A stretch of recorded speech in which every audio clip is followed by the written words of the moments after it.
ஏ ஒரு வேலையை தனியே 12 நாட்களிலும் பி அதே வேலையை தனியே 15 நாட்களிலும் சி அதே வேலையை தனியே 20 நாட்களிலும் செய்து முடிப்பரெனில் ஏ மற்றும் பி மற்றும் சி மூவரும் இணைந்து அதே வேலையை எத்தனை நாட்களில் செய்து முடிப்பார்னு கேட்குறாங்க.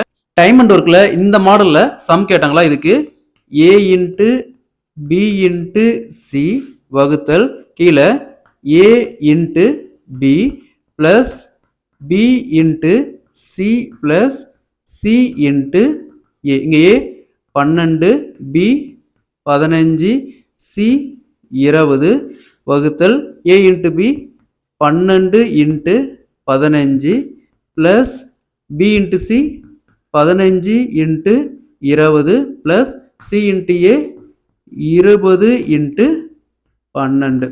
இதை சால்வ் பண்ணால் 12 இன்ட்டு 15 இன்ட்டு 20 கீழே 720. இதை கேன்சல் பண்ணால் 5 days வரும். அப்போ ஏ மற்றும் பி மற்றும் சி மூவரும் சேர்ந்து அந்த வேலையை 5 நாட்களில் செய்து முடிப்பார்கள்.